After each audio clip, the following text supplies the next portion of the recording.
जी, आप सभी का हमारे एक नए वीडियो में दर्शक कैसे आप सभी।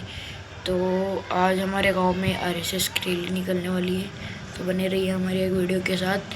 तो मेरे भाई की उल्टी करतूत देखिए, हम इधर रैली देखने आए थे तो इधर साइकिल से कैसे गंदी गंदी हरकतें करता है। रहिए हमारे इस आज के ब्लॉग में। बस आएगी। हेलो भाई, तो ये मेरे भाई का दोस्त है और मेरा भाई वो वहाँ पे साइकिल रख के अंदर इधर कपास में गया है। तो भाई ये है मेरे भाई का दोस्त। मेरा भाई उधर अंदर कपास में चल गया है, क्या पता क्या करने।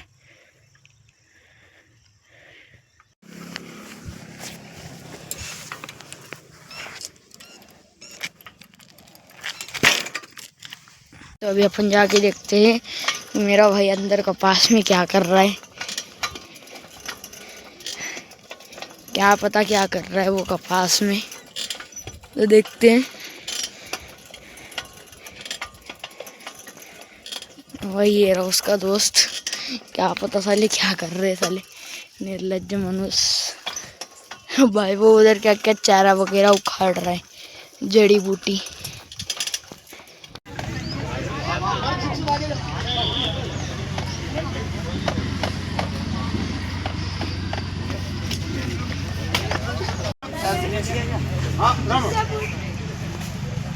संघ संपत दंड वाले दंड की लाइन जिनके पास दंडा वो उस लाइन ये लाइन दंड वाले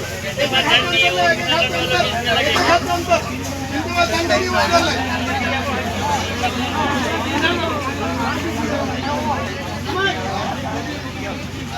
ऐसे समोर बेहतरीन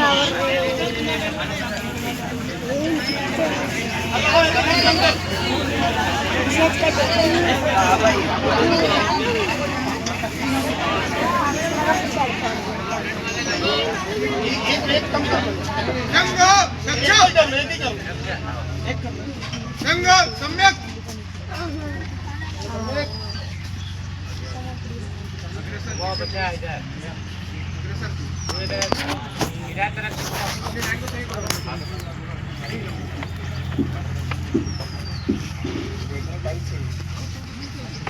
अग्रेसर अर्ध व्रत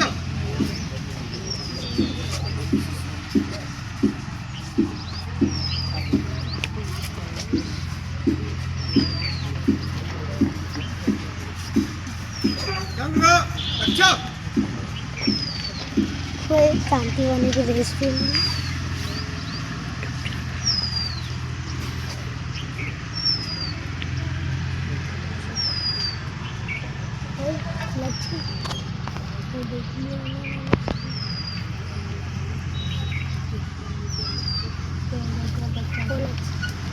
वो दोस्त है ना सबसे लंची का हमारे भी दोस्त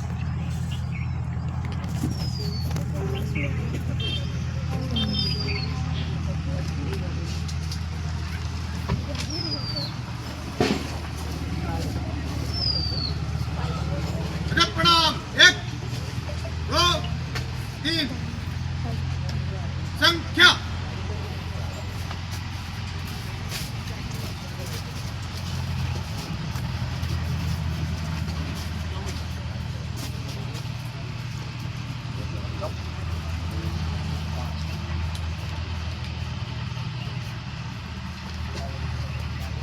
राम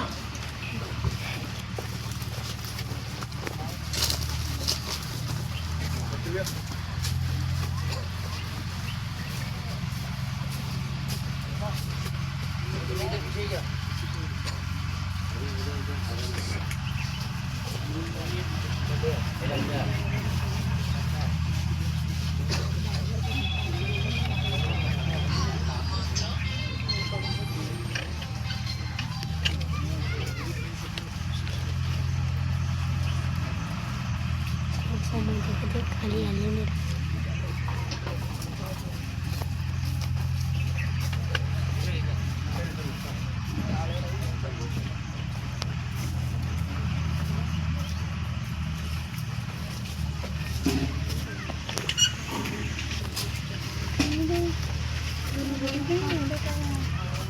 संघ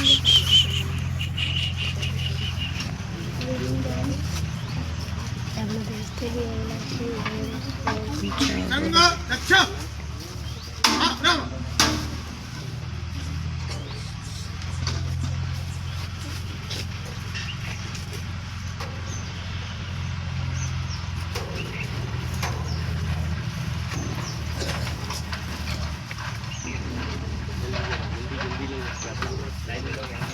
संघ रक्ष प्रार्थना नमस्ते सदा वत्सले मातृभूमे नमस्ते सदा वत्सले मातृभूमे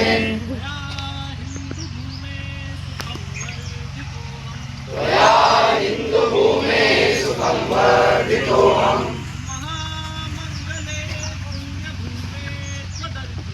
महामङ्गले पुण्यभूमे त्वदर्थे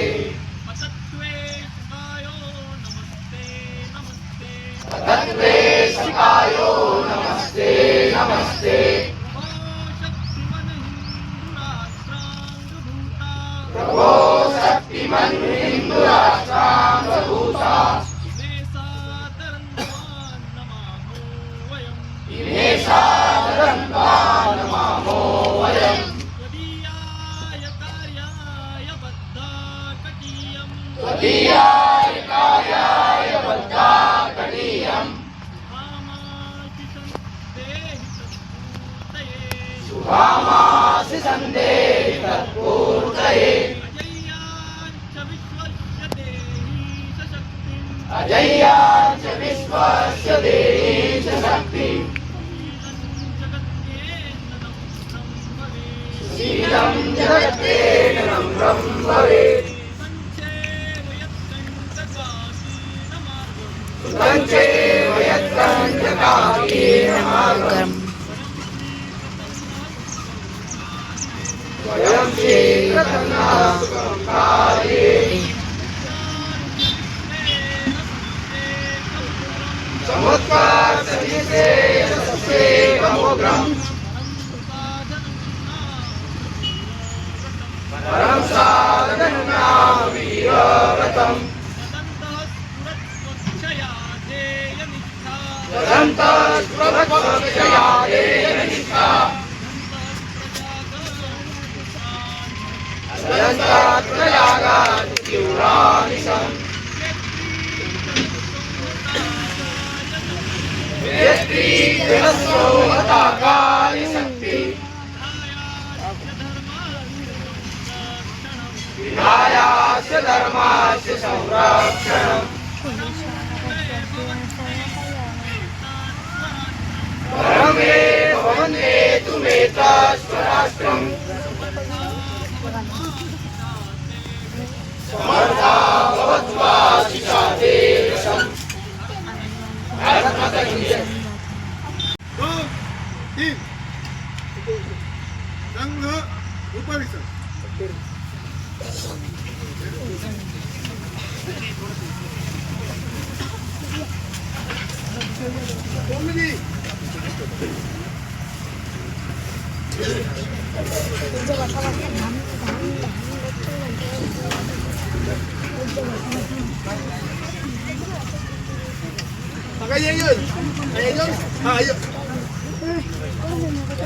चल रहा बंदा आयो सामने आयो सब आयो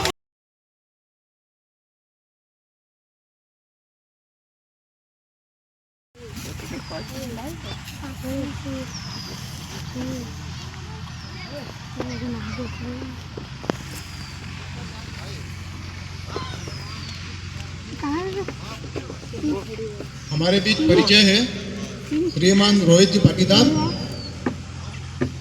इनका व्यवसाय मेडिकल का है और ये कोवड़िया गांव में निवास करते हैं। इनका दायित्व खंड कारवा।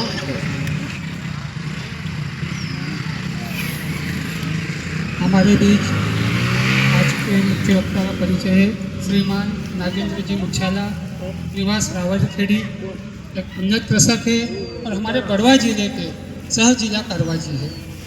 श्रीमान आयुष जी मेवाड़े, निवास सोमाखेड़ी, विद्यार्थी है, हमारे सोमाखेड़ी खंड के खंड कारवा। सोमाखेड़ी मंडल के मंडल कार्य, श्रीमान मनीष जी शर्मा निवास कौड़िया अधिवक्ता है और बड़वा जिले के सह जिला कार्य, श्रीमान राम जाने जी वर्मा निवास करई जिम का व्यवसाय है, भाई साहब हमारे जिला के सह सेवा प्रमुख हैं। एकल गीत और अमृत वचन के बाद भाई साहब का उद्बोधन प्राप्त होगा।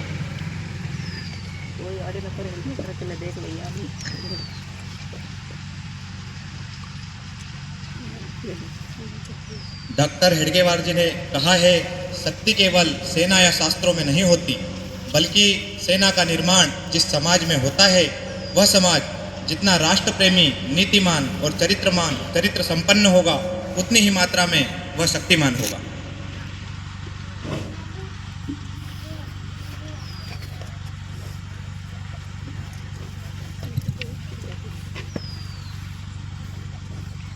उठो जवानों, उठो जवानों, उठो जवानों, हम भारत के स्वाभिमान सरताज हैं। अभिमन्यु के रथ का पहिया चक्रव्यूह की मार है। उठो जवानों, उठो जवानों, उठो जवानों, हम भारत के स्वाभिमान सरताज है। हम भारत अभिमन्यु के रथ का पहिया चक्रव्यूह की मार है। चमके जो दिन कर चमका है, उठे के जो तूफान उठे, चले चाल मस्ताने गज सी, हंसे की विपदा भाग उठे। हम भारत की, हम भारत की, हम भारत की तरुणाई है। माता के घर का पहिया चक्रव्यूह की मार है। उठो जवानों, उठो जवानों, उठो जवानों, हम भारत के स्वाभिमान सरताज है। अभिमन्यु के रथ का पहिया चक्रव्यूह की मार है। खेल कबड्डी कह कर पाले में न घुस जाए दुश्मन, प्रतिद्वंदी से ताल ठोक कर कह दो भाग जाओ दुश्मन। माझी जाके, माझी जाके, माझी जाके वीर शिवा हम राणा के अवतार है। अभिमन्यु के रथ का पहिया चक्रव्यूह की मार है। उठो जवानों, उठो जवानों, उठो जवानों, हम भारत के स्वाभिमान सरताज है। अभिमन्यु के रथ का पहिया चक्रव्यूह की मार, हम ही पालनहार है। अभिमन्यु के रथ का पहिया चक्रव्यूह की मार है। मलपत्ता भगत सिंह सुखदेव, लव कुश की हम प्रखर साधना, केशव मन होती आवाज, आज नहीं तो आज नहीं। जब हम पूर्व में देखेंगे तो जब भारत में स्वाधीनता आंदोलन चल रहे थे, उस समय अनेक आंदोलनों में सभी का सहयोग और उनमें शामिल होने का अवसर सबको प्राप्त होता था। तो हम देखते थे कि अनेक क्रांतिकारी हुए, जैसे भगत सिंह, राजगुरु, सुखदेव, इन सभी ने अपने अपने स्तर से क्रांति का जो एक बीज रोपित किया था, इस बीज में अनेक ऐसे महापुरुष भी शामिल हुए जिन्हें इन क्रांतिकारियों के साथ में एवं आंदोलनों में सहभागिता करने का अवसर प्राप्त हुआ। इसी में डॉक्टर केशव बलिराम जी हेडगेवार भी इन स्वाधीनता के आंदोलनों में अपनी सहभागिता पूर्ण रूप से निभा रहे थे। डॉक्टर साहब आप देख रहे हैं काली टोपी वाले, ये डॉक्टर साहब हेडगेवार जी हैं। जब भारत में अनेक प्रकार के आंदोलन चल रहे थे, क्रांतिकारी आंदोलन चल रहे थे, तो उस समय डॉक्टर साहब ने एक बात कही थी, सोची थी कि आखिर ऐसा क्यों है कि हिंदू समाज हमेशा कहीं न कहीं इस गुलामी की मानसिकता से जकड़ा हुआ है। तो उन्होंने देखा तो सोचा कि भारत के जो हिंदू समाज है भारत का, कहीं न कहीं शकों गुणों और अनेक ऐसे आक्रांताओं को परास्त किया था हुए थे। लेकिन जब सतत कठिन परिश्रम और सतत प्रवास से डॉक्टर साहब ने पूरे भारत में कोने कोने जाकर नवयुवकों की टोली बनाकर एक ऐसा संगठन खड़ा किया जो आज हम देख रहे हैं राष्ट्रीय स्वयंसेवक संघ के रूप में। यह संगठन 1948 तक कहीं न कहीं भारत के सभी प्रांतों में पहुंच चुका था। अब सभी प्रांतों में पहुंचा तो संघ का कार्य बढ़ने लगा। अब संघ का कार्य बढ़ने लगा तो संघ के कार्य को बढ़ने के बाद डॉक्टर हेडगेवार जी ने एक स्थायी रूप से संघ का विस्तार कैसा हो, तो उन्होंने एक अनूठी पद्धति विकसित करी जिसको हम शाखा के रूप में देखते हैं, क्योंकि शाखा यानी संघ, संघ यानी शाखा। तो जिस प्रकार से हम शाखा में जाते हैं और वहाँ पर व्यक्ति का निर्माण होता है, मानसिक, बौद्धिक और शारीरिक, इन सभी प्रकार के हमारे जो विकास होते हैं वो शाखा के माध्यम से होते हैं। जब हम जाए तो 1948 के बाद में जब संघ का विस्तार होने लगा और विस्तार होने के बाद में कुछ ऐसी परिस्थितियां निर्मित हुई जिससे हमारे देश का विभाजन हुआ। अब विभाजन हुआ तो 1948 के समय जब विभाजन हुआ तो डॉक्टर साहब का महाप्रयाण हो गया था, मतलब डॉक्टर साहब का देहावसान हो गया था। उसके पश्चात पंडित परम पूजनीय सदाशिव गोलवलकर गुरु जी ने सरसंघ चालक के रूप में अपना स्थान ग्रहण किया। उसी समय कहीं न कहीं भारत विभाजन, मतलब विभाजन की विभीषिका जिसको हम कह सकते हैं कि एक कठोर विभाजन हुआ था जिसमें हमारा हिंदू समाज कहीं न कहीं बहुत ही निम्न स्थिति में आ गया था। जब विभाजन हुआ तो यहाँ मुसलमान भारत में थे, पाकिस्तान में हिंदू थे। तो जब ऐसा हुआ कि जब तक पूरे सुरक्षित हिंदू पाकिस्तान से भारत ना आ जाए, इधर से मुसलमान उधर ना चले जाए, जब तक हमको हमारे हिंदू समाज के लोगों को सुरक्षित पाकिस्तान से भारत में लाना है, तो उसके लिए उस समय लाहौर जैसे नगर में संघ की 250 शाखाएं चलती थी। अब जब 250 शाखाएं चलती थी तो स्वयंसेवकों की उपलब्धता भी थी। तो हमारे हिंदू समाज के ऊपर जब आघात हो रहा था तो हमारे स्वयंसेवकों ने उन्हें सुरक्षित निकालने के लिए अपना पूरा समर्पण किया था। यह गुरु जी का भी निर्देश था कि जब तक पूरा हिंदू समाज सुरक्षित ना निकल जाए, जब तक आपको वहीं डटे रहना है। तो इधर से ट्रेनें जाती थी और उधर से जब हिंदू समाज की ट्रेन आती थी तो लाशों की ट्रेन आती थी, लाशें भरी हुई आती थी। इस प्रकार से हमारा ये जो विभाजन का विभीषिका थी, ये हमें अत्यंत पीड़ा देती थी उस समय की। लेकिन कहीं न कहीं उसके बाद जब वहाँ के शरणार्थी आए तो दिल्ली जैसे और पास के हरियाणा जैसे क्षेत्रों में उनके जो शिविर थे, शरणार्थी शिविर थे, उनमें उनको रोका गया और वहीं से उनका काम चालू हुआ। तो इस प्रकार से विभाजन की हमारी ये विभीषिका थी और उसमें हमारे संघ के स्वयंसेवकों का पूर्ण रूप से सहयोग, मदद और हमारे लोगों के प्रति जो श्रद्धा भाव था वह उन्होंने दिखाया था। 1948 के बाद में जब हम देखते हैं कि वहाँ से संघ के ऊपर कहीं न कहीं दमन होना चालू हुआ, अत्याचार होना चालू हुआ। उसी समय महात्मा गांधी जी की हत्या होती है। अब हत्या होती है तो महात्मा गांधी जी की हत्या पर संघ के ऊपर इसका दोष मोड़ा जाता है और संघ को प्रतिबंधित कर दिया जाता है।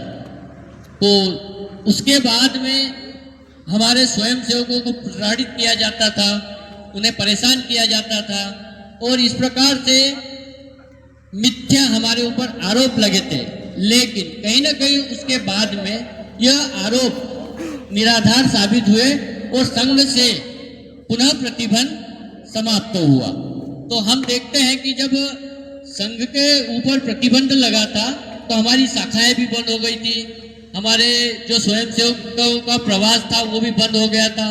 तो कहीं ना कहीं हमारे ऊपर इस प्रकार से झूठे और बेबुनियाद आरोप लगे थे। उसके बाद भी हमारे स्वयंसेवक न डिगे, न रुके, न डरे। इस प्रकार से हमारे स्वयंसेवकों के अंदर एक बड़ा उत्साह भरा हुआ था।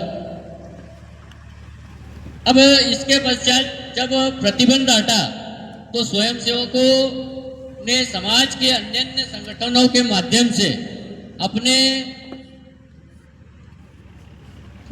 संस्थान चालू करे।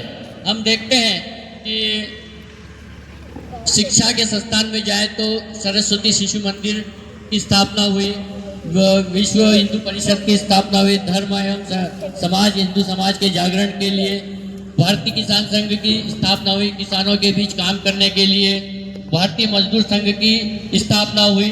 उसमें कहीं ना कहीं मजदूरों की अवस्था को देखते हुए सभी प्रकार के ऐसे समाज के अनेक जो हमारे तबके थे उनके भीतर एक अपना अपना एक संगठन हमारे स्वयंसेवकों के द्वारा चालू किया गया। इसके पश्चात हम देखते हैं कि जब एक भारत में एक धर्म सभा हुई, अपने मन में रखते हैं। अब दुर्घटनाएं भी होती है, प्राकृतिक दुर्घटनाएं, लेकिन जो आपदा प्राकृतिक आपदा और दुर्घटना, तो आपको पता है कि एक बार ट्रेन का हादसा हुआ था तो वहां भी मदद के लिए हमारे स्वयंसेवक सबसे पहले पहुंचे थे।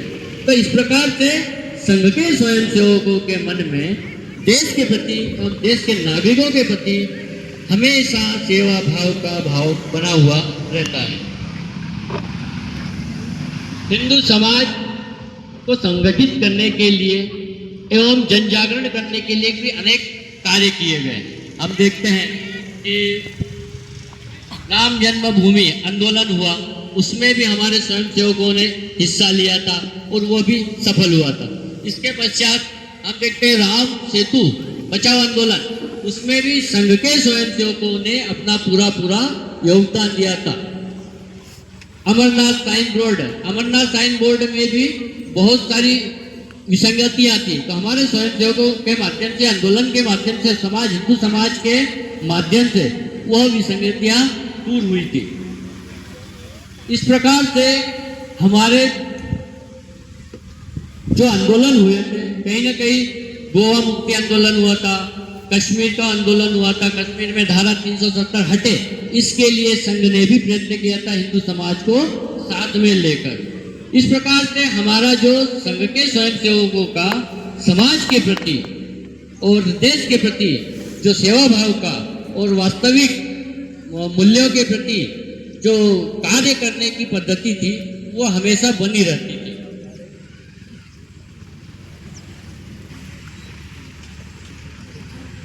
दो 2011 के बाद से कहीं ना कहीं हमें ऐसा लगने लगा कि हमारी जो भी आंदोलनों के माध्यम से जो सफलताएं हमको मिलनी थी वो धीरे धीरे मिलने लगी है। जैसे राम जन्मभूमि प्राण प्रतिष्ठा का मंदिर बनकर निर्माण हुआ है, उसी के पश्चात हमने सेवा के और गतिविधियों के माध्यम से जन जागरण कर समाज के अंदर अनेक प्रकार के जन जागरण चलाकर कुटुंब के, पर्यावरण के, गौ के माध्यम से अनेक गतिविधियों के माध्यम से हमने समाज का सेवा करने का अवसर हमको प्राप्त हुआ है।